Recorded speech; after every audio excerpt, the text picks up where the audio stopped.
நடிகராக தன்னுடைய பயணத்தை வந்து கடும் முயற்சியில் இருந்தார்.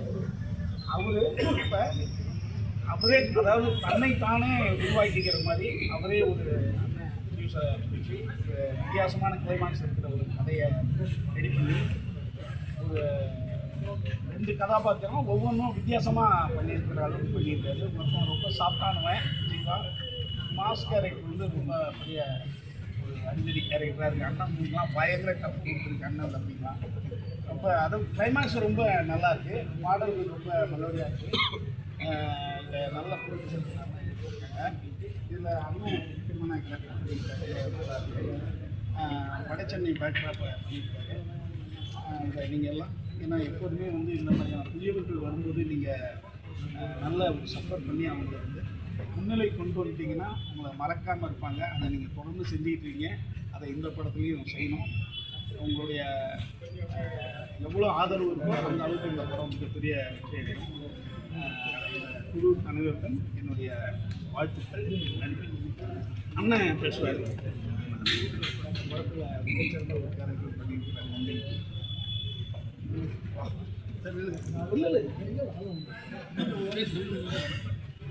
எக்ஸ்பீரியன்ஸ் படத்தை எக்ஸ்பீரியன்ஸ் சொன்னேன். வணக்கம்ண்ணா. ரொம்ப எங்களுக்கு வந்து பெரிய சப்போர்ட்டு. இந்த படம் இன்றைக்கி ரிலீஸ் ஆகுது எல்லாமே காரணம் இல்லைன்னா இது எங்களை நாங்களே செதுக்கிறதுக்கான படம் தான் இது. எங்களுக்கான பிளாட்ஃபார்மில் நாங்களே உருவாக்கணும் அப்படின்னு சொல்லுவாங்க. யாராவது ஒருத்தர் கொடுப்பாங்க, அதில் நாங்கள் நிற்போம், வளர்ந்து வருவோம். ரவி அந்த இடத்துல வந்து தன்னை தானே செதுக்கிட்டார். சிவானந்த் சொன்ன மாதிரி தான். ரொம்ப நல்லா வந்திருக்குது படம். ரொம்ப சந்தோஷமாக இருக்குது எங்களுக்கு எல்லாருமே. ரொம்ப ஜாலியாக பண்ண படம் தான் இது. நல்ல ஸ்க்ரீன் ப்ளே. படம் பார்த்தவங்களுக்கு எல்லாருக்கும் தெரியும். கொண்டு போய் சேர்க்க வேண்டியது உங்களுக்கு பொறுப்பு. ஏன்னா எங்களுக்கு அடுத்த பிளாட்ஃபார்ம் நீங்கள் தான். ரொம்ப நம்புகிறோம் நாங்கள். எல்லாத்துக்கும் நன்றி. அடுத்தது வணக்கம். மாஸ்டர் படத்தில் வந்து ஹெச்லேருந்தே பிரதர் எனக்கு தெரியும், லீடராக தெரியும். இயக்குனராகவும் ரொம்ப சூப்பராகவே பண்ணியிருக்காரு. டைமண்ட்ஸ் சாங் எல்லாருமே ரொம்ப ஸ்பீடாக இருக்குது. நானும் தீனாண்ணா 2 பேரும் நடித்தது ரொம்ப நல்லா எக்ஸ்பீரியன்ஸ். ரொம்பவே ஹாப்பி. தீனாண்ணா வந்து எவ்வளோ பேர் நடிகர்னு எல்லாருமே தெரியும். ரியாக்ஷன் வச்சுருந்தா ஸோ அவங்களோட நடிச்சது எனக்கு ரொம்பவே எக்ஸ்பீரியன்ஸாக இருந்துச்சு. எல்லாமே ஒரு டீமாக ஒரு ஃப்ரெண்ட்ஸாக ஒன்றா சேர்ந்து பண்ண மாதிரி ரொம்ப ஹாப்பியாக இருக்கும். எல்லாருக்கும் தேங்க்ஸ். தெரிஞ்சு ரொம்ப முன்னாடியே போட்டு வந்து உங்கள் மேலே நம்பிக்கை தான். ஸோ நீங்கள் இதில் எங்கே கொண்டு போய் சேர்ப்பீங்கன்னு எனக்கு தெரியும். ரொம்ப நம்பிக்கையோடு இருக்கும். தேங்க்யூ. அந்த பொண்ணு அமைதி. டேய் தம்பிங்களா, டேய் ஹீரோயின் பேசும்போது நல்லா. வணக்கம், என் பேர் மஞ்சுளா. இந்த படத்தை வந்து முக்கியமான ரோல் பண்ணியிருக்கேன். ஸோ ரொம்பவே நல்லா வந்திருக்கு.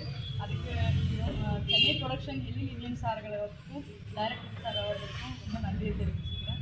ரொம்ப நல்லா வந்திருக்கு. கண்டிப்பாக இது எடுத்து ரிலீஸ் பண்ணுறதுக்கு ரொம்ப முக்கியமான ஒரு காரணம். எல்லாருக்கும் ஒரு பிடிச்ச படமாக இருக்கும். நன்றி. அனைவருக்கும்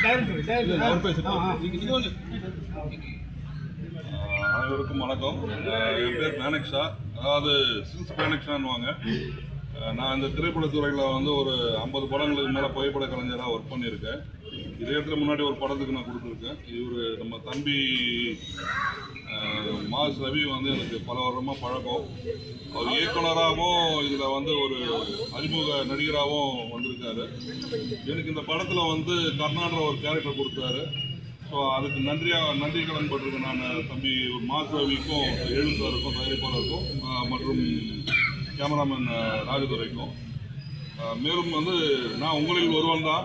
ஸோ நாங்கள்லாம் ஒரு புது முயற்சியாக தான் இந்த விஷயங்கள்லாம் பண்ணிகிட்டு இருக்கோம். இந்த படத்தை வந்து நீங்கள் மக்களிடம் எடுத்துகிட்டு போய் சேர்க்க வேண்டியது உங்களோட கடமைலாம். அதாவது என்னோட ஆசை அது நீங்கள் தான் சேர்க்கணும். அதே மாதிரி மக்கள் வந்து இதை அது நேரடியாக திரைப்பட இதில் வந்து தேட்டரில் வந்து பார்க்கறதுக்கு உண்டான அத்தனை விஷயம் நீங்கள் தான் எடுத்துகிட்டு போகணும்.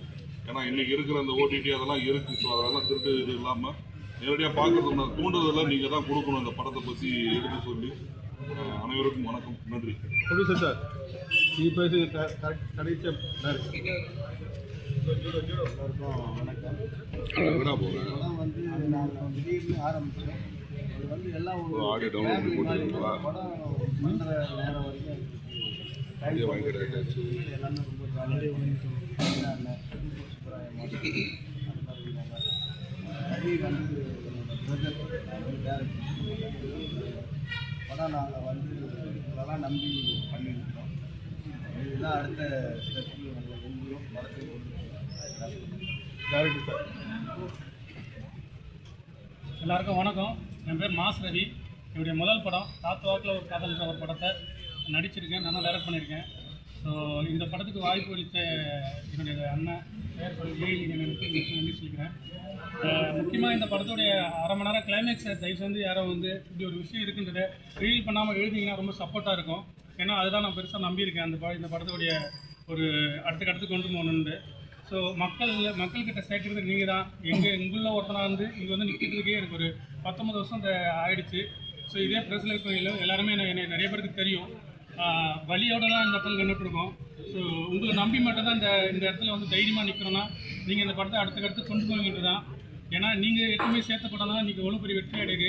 அந்த ஒரு நம்பிக்கை எல்லாம் கடந்து இருக்குது. உங்களுக்கு எல்லாருக்கும் படம் பிடிச்சிருக்குன்ட்டு எல்லோரும் சொன்னது நான் ரொம்ப சந்தோஷமாக இருக்குது. தயவு செஞ்சு இந்த படத்தை மக்கள்கிட்ட போய் சேர்ப்பீங்கன்னு நம்புகிறேன். ப்ளீஸ் சப்போர்ட் பண்ணுங்கள். ஸோ எனக்கு என் டீம் தீனானாலேருந்து சூப்பர் சுப்ராய் மாஸ்டர்லேருந்து எல்லாருமே எனக்கு கூட இருக்கிறாங்க. எல்லாரும் அண்ணன் வந்து எல்லாருமே எனக்கு குருநாதர் சுப்பிரமணிய சிவா சார் வந்து எனக்கு இவ்வளோ தான் நிற்கிறதுக்கு இந்த இடத்துல பெரிய நன்றி சொல்லிக்கிறேன். ப்ளீஸ் சப்போர்ட் பண்ணுங்கள். தேங்க்யூ. காத்து வாக்குல 2 காதல் இப்பெல்லாம் ஒரு படம் வந்து காத்து வாக்குல ஒரு காதல் என்ன பழைய படத்தை இப்போ டைட்டில் வைக்கிறது ஓகே, படம் நல்லா இருக்கு, அதே டைட்டில் வச்சிருக்கீங்க. ஆனா படத்துல 2 காதல் இருக்குது. இல்லைங்க சார், கரெக்ட் சார். என்னன்னா இது வந்து ஃபஸ்ட்டு வந்து சார் 2019 வந்து இது ஒரு சின்ன ஒரு பைலட்டாக தான் எடுத்தேன். ப்ரொடியூசருக்கு அப்ரோச் பண்ணுறதுக்காக ஒரு 20 நிமிஷம் கதையாக. அப்பயே நான் ஃபர்ஸ்ட் லுக் ரிலீஸ் பண்ணி நீங்கள் எல்லாம் சப்போர்ட் பண்ணி ஷேர் பண்ணிட்டீங்க, நல்லா வந்திருக்கு. அதுக்கப்புறம் கொரோனா வந்துடுச்சு. அதுக்கப்புறம் தான் கதையை எழுதி ரெடி பண்ணி ஃபுல் படத்தை தயாரிப்பாளர் ஏலியன் சார்கிட்ட இந்த கதையை சொல்லி அதுக்கப்புறம் தான் இந்த படம் ஸ்டார்ட் ஆகிடுச்சு. ஸோ அதனால முதல் டைட்டில் நாங்கள் தான் வச்சோம். இதான் டைட்டில் மாத்திரம் இல்லை, நீங்கள் படம் பார்த்தீங்களா? இந்த டைட்டில் மாற்ற முடியும். அந்த கதை பொருத்தமாக இருக்குது. அதுவே ஸ்ட்ராங் இண்டிகேஷன் இது ஃபெஸ்டிவல் லெவல். Thank you sir. படத்தில் கதாநாயகி கண்டிப்பாக நீங்கள் அப்ளை பண்ணுங்க. Thank you sir. கண்டிப்பாக இல்லை சார். ஏன் வரல? சப்போர்ட் பண்ணலையா? அவங்க செகண்ட் ஹீரோயின், ஃபர்ஸ்ட் ஹீரோயின் ஏன் வரல? எதனால? ட்விட்டரில் கூட இந்த படத்தில் எனக்கு சம்மந்தம் இல்லைன்னு சொல்லியிருக்காங்க. அது உண்மையா? என்ன விஷயம்? இல்லை சார், இப்போ வந்து நான் இந்த கதையில் 2 ஹீரோயின் இருக்காங்க. அவங்க பேர் லக்ஷ்மி பிரியா. அவங்க வந்து என்கிட்ட வரும்போது நல்ல கோஆப்ரேட் பண்ணி நடித்தாங்க. கிளைமேக்ஸ்லாம் பார்த்தீங்களா, ஒரு 3 days அந்த தண்ணிக்குள்ளே எடுத்தோம். ரொம்ப கஷ்டப்பட்டு எனக்கு ரொம்ப ஆனஸ்ட்டாக ரொம்ப சப்போர்ட் பண்ண ஹீரோயின் தான் அவங்கெல்லாம். நான் வந்து நடிக்கும் போது எந்த ஒரு எனக்கு தொந்தரவு கொடுக்கல. அவங்க ரொம்ப கோஆப்ரேட் பண்ணாங்க. உண்மையிலேயே வந்து ஒரு ஃபேமிலியில் ஒருத்தராக தான் இருந்தாங்க. சரி, என்ன காரணம் தெரியல, படம் முடிச்சுட்டு ப்ரொமோஷனுக்கு பண்ணும்போது அவங்க கூப்பிட்டா வரல, சம்மந்தம் இல்லைன்னு ட்வீட் பண்ணியிருக்காங்க. ரொம்ப அது மனசுக்கு ரொம்ப வலியாக இருக்குது. ஏன்னா இங்கே நடித்த ஆர்டிஸ்டில் ப்ரொமோஷனுக்கு கூப்பிட்றதே பெரிய ஒரு போராட்டமாக இருக்குது சார். அது எப்படி சொல்லுதுன்னு தெரியல சார், கஷ்டமாக இருக்குது. ஏன்னா அடுத்த படத்தில் நடிச்சா பரவாயில்ல, சீரியலுக்கே இவ்வளோ பில்டப்பா? இது எப்படின்னு தெரியல சார், சொல்ல முடியாது. ரவீனா, இந்த டைட்டில் சொன்னீங்கல்ல, இது விக்னேஸ்வரன் எடுத்தது. விக்னேஸ்வரன் மகேந்திர ஹஸ்பண்ட் விஜய் சேதுபதி 2 பேரும் உங்களை கூப்பிட்டு பேசினாங்கன்னு ஒரு டைமில் ஒரு தகவல் கிடைச்ச. உண்மையாவா? 2 பேரும் மிரட்டினாங்களா? ஐயோ அப்படிலாம் இல்லைங்க. விஜய் சேதுபதி ஏன்னா எனக்கு வந்து உண்மையிலேயே வந்து மேடைக்காகவோ இந்த இது ட்ரெஸ்ட்டாகவோ சொல்லலை. ஒரு எனக்கு கூட பார்த்த அண்ணன் மாதிரி தான் எனக்கு ட்ரீட் பண்ணார். ஆக்சுவலாக இந்த டைட்டில் விஷயம் நான் அண்ணன் கிட்ட பேசினேன். அண்ணன் பயங்கரமாக சப்போர்ட் பண்ணார். ஆக்சுவலாக அப்போ அவங்க படம் முடிஞ்சு ரிலீஸ் பண்ணுற டைமில் தான். ஸோ அதுக்கப்புறம் அண்ணன் வந்து இந்த படத்துக்கு உங்களுக்கு சப்போர்ட்டாக தானே இருக்குது, ஒரு ப்ரொமோஷனாக இருக்குன்னு சொல்லிட்டு வேறு என்ன பண்ணால் ஹெல்ப் பண்ணுமான சொல்கிறேன், நான் பண்ணுறேன்னு தான் சொன்னார். ஸோ அதில் எந்த கருத்து வேறுபாடு கிடையாது. உங்களுக்கு ஒரு சின்ன வயசு படம் ரிலீஸ் ஆக போகுது. இப்போ விஜய் சேதுபதி பார்த்து ஏதாவது படம் பார்த்து சொல்லி ப்ரொமோஷன் வேறு கேட்குறீங்களா?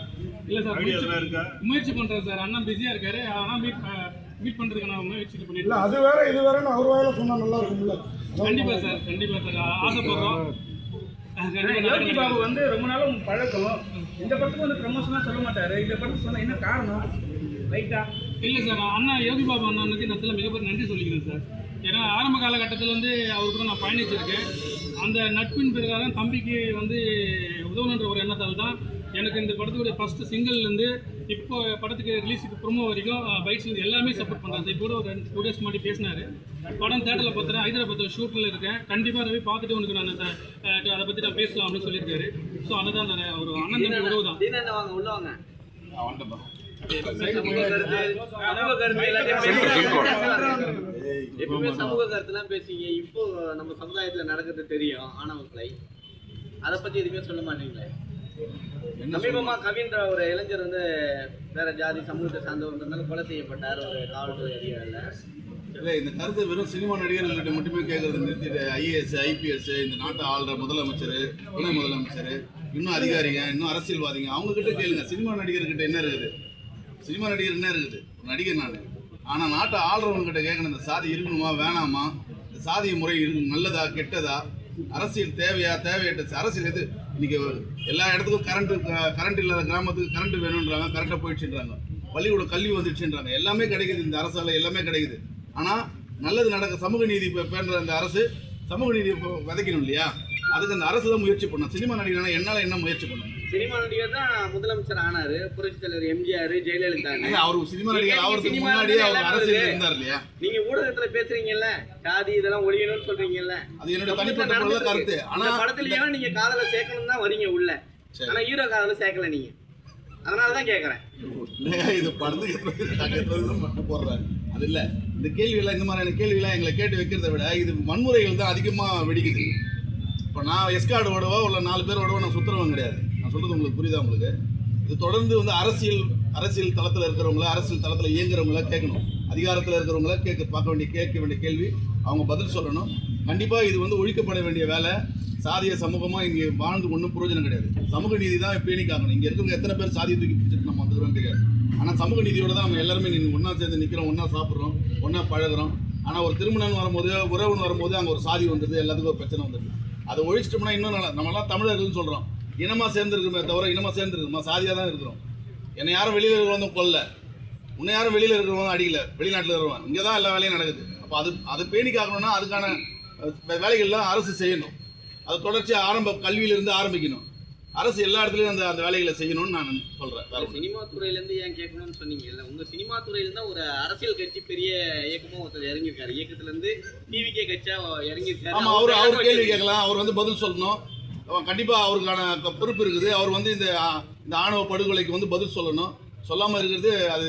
அவர் 28 டேட் கேட்டதே டேட் தர மாட்டேன்ட்டாங்க. 21 தான் கொடுத்தாங்க. அது அரசு தான். நீங்க கேள்வி கேட்கணும், என்ன கேள்வி கேட்கணும்? நானும் நீங்க சப்போர்ட் பண்றீங்களே. சப்போர்ட் என்னது? சரி, படத்துல வந்து ஆணவ கொலை படத்துல நீங்க பார்த்தீங்கன்னா காதலரை வந்து ஈஸியா வந்து அபியூஸ் பண்ணிடுறாங்க. சரிங்களா? அதுக்காக தான் இந்த கேள்விகள்லாம் வருது. இந்த படத்துல இருக்கனால தான் கேட்கிறோமே உங்களை. இது சாதி ஆணவ கொலையாது? ஆமா, ஏமாத்துறாங்களா பெண்களை? யார் ஏமாத்துறது? நீங்களே படம் பார்த்துருப்பீங்க. அவர் வந்து 1/2 hour வந்து ரிவீல் பண்ண வேணான்ட்டாரு. பண்ணனா சொல்லுங்க, பண்ணிடலாம். சாரிதீனா சார், நிறைய படத்துல நடிச்சிருப்பீங்க நீங்க, கல்லூரி வினோத் எல்லாரும். ஆனா இந்த படத்துக்கு கொஞ்சம் அதிக முக்கியத்துவம் கொடுத்து நீங்க 2 பேரும் நடிச்சிருக்க மாதிரி தெரியுது. அது டைரக்டர் தொழிலாளி சார், என் கூட வேலை செய்யற தொழிலாளி சார், என் தம்பி சார். நாங்கெல்லாம் ஒரே பிளாட்ஃபார்ம்ல வேலை செய்யறோம். உங்களை மாதிரி தான் அந்த முன்ன டீ கடையில் உட்காந்து டீ சாப்பிட்டு வாய்ப்பு போட்டோ எடுத்துன்னு வாய்ப்பு தண்ண பையன் சார். நான் 30 வருஷம் இது சினிமாவில் வந்து இன்னும் இது. அப்போ அந்த வேலை என் கூட இன்னொருத்தர் ஒரு இடத்துக்கு போறாருல, அதுக்கு நான் சப்போர்ட் பண்ணல. அது என் கடமை இல்லையா சார்? அதிகமாக வேலை செஞ்சு தானே சார் ஆகணும். என்ன படத்தில் வந்து ஃபர்ஸ்ட் ஹாஃப் வந்து கிழிஞ்சி துணி போட்டிருப்பாங்க. செகண்ட் ஹாஃப் வந்து ஃபுல்லாக கலர்லாம் ஜிகின்னு ஃபர்ஸ்ட் டைம் பார்க்குறோம். போடுறது எப்படி இருந்தது? இவர் தானே சார் கேட்கணும் அதெல்லாம்.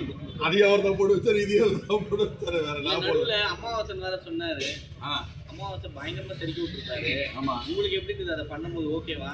ஓகே தான். அதோ டேரக்டர் சொல்றதை நான் பண்ணிட்டேன். உனக்கு ஓகேவா? நீ தான் சொல்லணும். நான் ஓகேவானா நான் சொல்ல முடியுமா? நான் வேலை தான் செஞ்சிருக்கேன். அதை பார்த்துட்டு நீ தான் சொல்லணும். டிராவல் வந்து எப்படி இருந்தது? படம் ஃபுல்லாக ஒவ்வொரு தான் டிராவல். அவர் தான் புத்தி பற்றியும் சொல்லுவார். இப்படி போனால் விஷயம் நல்லா தான் இருக்கும், நம்ம முன்னேறலான்ட்டு. நல்லா தான் இருந்தது. அவர் ஒரு விஷயத்த சொல்றாரு, நம்ம கேட்குறோம். அவர் டேரக்டராக ஒரு விஷயம் சொல்லும் போது கேட்குறோம். தப்பு ரைட் இருக்கும்போது அவர்கிட்ட எடுத்து சொல்கிறோம். படத்தில் கூட நிறைய தவறுகள் இருந்தால் நான் நேராக போய் சொல்லுவேன், இது தப்பாக இருக்குது ரவி, கொஞ்சம் மாற்றிக்கலாம் அப்படின்னு சொல்லுவேன். தப்பாக இல்லைன்னா அதையும் நான் இது பண்ணிருக்கேன் சார். டேரக்டர் சார் மாதிரி ப்ரொடியூசரை நடிக்க வச்சிருக்கீங்க, ஒரு பெரிய வக்கீல். ஆனால் அவர் நடிக்க வச்சிருக்கீங்க. அவர் கேட்டாரா நீங்களும் அந்த கேரக்டருக்கு அப்பா? இல்லை சென்டிமெண்ட் நல்லா இருந்தது. இல்லை சார், எனக்கு வந்து என்னன்னா அந்த கேரக்டர் வந்து மாரிமுத்து சார் இருக்காரு. அவரை நடிக்க வைக்கலாம்னு தான் பேச்சுவார்த்தை அப்போ பண்ணியிருந்தது. அந்த டைமில் கொஞ்சம் தவறு அப்போ வந்து எனக்கு வந்து நான் தான் கம்பல் பண்ணி நடிக்க வச்சேன். அவருக்கு விருப்பமே இல்லை. நல்லா நடிச்சிருக்காரு, நீங்கள் பார்த்துருக்கீங்க, நல்லா வந்திருக்கு. கல்லூரி வினோத் நல்ல படம், தனுஷ் கூட பெரிய படம் ஹிட்டை கொடுத்தீங்க. ஆமாம். அதுக்கப்புறம் யாரும் கூப்பிடுங்க. நல்ல காமெடி த்ரோட் அழகா இருந்தது. நல்ல ஒரு காம்பினேஷன்ஸ்லாம் பண்றீங்க. இந்த படத்துல அந்த டைமிங் அதே மாதிரி பண்றீங்க. ஏன் அதை நிறுத்திட்டீங்க? ஒருவேளை நிறுத்தல, அதுவா அப்படி இருக்கு. நான் பண்ணிட்டு தான் இருக்கேன் இந்த படங்கள். ஏன்னா காமெடி படம் பண்ணுறத நான் அயோத்தி பண்ணேன். ஸோ கேரக்டராக ஒரு ஆக்டராக காமெடி மட்டும் இல்லாமல் எல்லா ரோலுமே பண்ணணும் அப்படின்னு சொல்லிட்டு தான். ஸோ நெக்ஸ்ட் லைனப்பும் இருக்குது. அது கரெக்டான ரிலீஸ் டேட்டு எல்லா விஷயமும் அமையணும். படத்துடைய சக்ஸஸ் எல்லாமே சேர்ந்து என்னோட சக்ஸஸ் அதில் ஒழிஞ்சிருக்கு. இயக்குனருக்கும் தீனானனுக்கும் 2 பேருக்கும் சேர்த்த கேள்வி. சென்னையில் வந்து சென்னை பூர்வகுடி மக்களை வந்து நீங்கள் வந்து வெறும் வன்முறையாளர்கள்ங்கிற மாதிரியே சித்தரித்து நிறைய படங்கள் காட்டிட்டு இருக்கீங்க. அது எப்படிங்க நீங்கள் அக்செப்ட் பண்ணுறீங்க? என்ன பண்ணுறது, வயிறுன்னு ஒன்று இருக்குதா? வருஷம் வயிறு இல்லாட்டா உலக இல்லையாது கேளாட்டா வயிறு சாப்பிடணும். நான் போய் வேலை செய்கிறவங்ககிட்ட போய் என்னையா அந்த படம் நடிக்க வைக்கிறேன் நான் கேட்டு வெளியே வர முடியுமா? எத்தனை படத்தில் அந்த மாதிரி கேட்டு வருது, வேலைக்கு போடணும். நான் அப்படி தான் டேரக்டர் கூப்பிடுறாங்க, வந்து நடிகன்றாங்க, நம்ம போய் நடிச்சுட்டு வரோம். நம்ம என்ன பதில் சொல்ல முடியும்? இந்த படத்தில் அது இல்லை சார். இல்லை, இந்த படத்தில் நார்த் மெட்ராஸ்ன்னு காமிக்கல. அதாவது அங்கே இருக்கிற ஒரு சில பேர் இங்கே எல்லாமே நார்த் மெட்ராஸில் வந்து இல்லை சார். இங்கே வெளியூர்லேருந்து இங்கே வந்து பார்த்தீங்கன்னா 365 நாளில் எத்தனையோ கிராமம், எத்தனையோ சென்னை, அதர் ஸ்டேட்லேருந்துலாம் வந்து இங்கே இருக்காங்க. எல்லாம் நல்லா தமிழ் பேசுகிறாங்க. அதனால் பண்ணுற பைப் ஃபுல்லாக நார்த் மெட்ராஸ் கிடையாதுல்ல. இல்லைண்ணா, பெரிய டைரக்டர்லேருந்து நீ சின்ன டைரக்டர் வரைக்கும் அந்த மாதிரி தான் காட்சியை வந்து எடுக்கிறாங்க. அது வந்து நம்ம மாற்றலாம்ல. நீ வேற இயக்குனர் வந்து பூர்வகுடி மக்களை வந்து நீங்கள் வந்து கடைசி வரைக்கும் வன்முறையாளர்களாக காட்டுனீங்கன்னா அடுத்த ஜென்ரேஷனும் அதே தான் வந்து தொடருவான். அதை வந்து எப்படி மாற்றுவீங்க? இல்லை, அதுக்கு தீர்வா நம்ம இந்த படம் சார். அது வந்து என்னென்ன பிரச்சனைனா, அங்கிருந்து ஒரு டைரக்டர் வந்து இப்போ நீங்கள் சென்னை பற்றி படம் பண்ணுறவங்க யாருமே சென்னையில் இருக்கவங்க யாரும் படம் பண்ணல. சென்னையிலேருந்து ஒரு டைரக்டர் வந்து ஒரு படம் பண்ணான்னா அந்த மண்ணினுடைய வேல்யூன்னா அந்த அவனுடைய வலிமை என்ன வலி என்னன்னு வந்து சொல்லுவான். புதுசாக எல்லாம் அது வெற்றிமாறனாக இருக்கட்டும், யாராக இருக்கட்டும், எந்த டைரக்டராக இருக்கட்டும், யாராக இருந்தாலும் நார்த் மெட்ராஸுக்கு வந்து அங்கே இருக்கிறது தெரிஞ்சு ஒரு முகத்தை தெரிஞ்சுட்டு தான் அவங்க படம் பண்ணுறாங்க. ஒரு குறிப்பாக அந்த வாழ்வியலை வந்து படம் பண்ணுறதுக்கு அங்கே பல்வேறு வழிகள் இருக்குது. அதை உட்காந்து பேச அங்கேருந்து ஒருத்தன் வந்து சொல்லணும். அது சொல்லாத வரைக்கும் இது நடந்துட்டு தான் சார் இருக்கும். அதுக்கு பதில் சொல்ல முடியாது. வெளியிலேருந்து வரவங்களுக்கு நம்ம என்ன பதில் சொல்ல முடியும்? அவங்க ஒரு பார்வையில் வருவாங்கல்ல. இங்கே போனால் இங்கே ஒரு கேங்ஸ்டர் இருப்பான், இங்கேருந்து ஒரு ரவி இருப்பான், ஸ்கெட்சுன்னு ஒரு ரவி இருப்பான், இங்கே குமார் இருப்பான், பல்லு குமார் இருப்பான், கொக்கி குமார் இருப்பான், இங்கே ஒரு அவங்க இப்போ ஜாவா பழின்னு ஒருத்தர் இருப்பான். அது ஒரு கேரக்டர் பண்ணி அவங்க பண்ணுறாங்க, அவ்வளோதான். இங்கே ஒரு டேரக்டர் யாராவது ஒரு புதுசாக அந்த மண்ணில் பிறந்தவங்க வந்து அந்த ஊர் வேறு மாதிரியா சொன்னால் புரியும். நீங்கள் எழுதுறதுக்கு தயாராக இருக்கீங்களா? உங்கள் மண்ணு நாங்கள் எழுத தயாராக தான் இருக்கிறோம். அதெல்லாம் அவங்க விட்டுருவாங்களா? அதெல்லாம் ரொம்ப நாளாக அதெல்லாம் முடியாது. மாஸ்டர், இந்த படத்தில் தலை அஜித்து போட்டிருந்த அந்த காப்பு மாதிரி அப்படின்னு தலை பின்னாடி பேக்ரவுண்டில் பர்த்டே வேறு போட்டிருப்பீங்க. தலை ரசிகரா? இல்லை சார், நம்ம பாருங்க, நீங்கள் அந்த படத்தில் வந்து அவங்க வந்து ஏரியாவில் இருக்கிற ஒரு மெக்கானிக் அவங்க ஜிம்மில் வேலை பார்க்குறாங்க. அது கொஞ்சம் நல்லா இருக்குன்றதுக்கு அந்த அப்படி பண்ண இந்த டூல்ஸ் இருக்குல்ல, டூல்ஸை நல்லா இருக்குன்னு பண்ணோம், அவ்வளோதான். இல்லை, நேற்று வேறு அறிக்கை விட்டுருக்காரு அஜித்து. இத்தனை ஆண்டு காலம் நான் வந்து பயணித்தேன், இப்போ வந்து கார் ரேஸில் போயிட்டேன் அப்படின்னு சொல்லி போட்டிருக்காரு. கரெக்டாக அந்த டைமில் வேறு படத்தை வேறு இது பண்ணுறீங்க. அதுக்காக இருக்குமோ அப்படின்னு நினைச்சேன். காப்பு கொடுத்து துப்பாக்கி கொடுத்தவங்க காப்பு கொடுத்தாரு வராரு.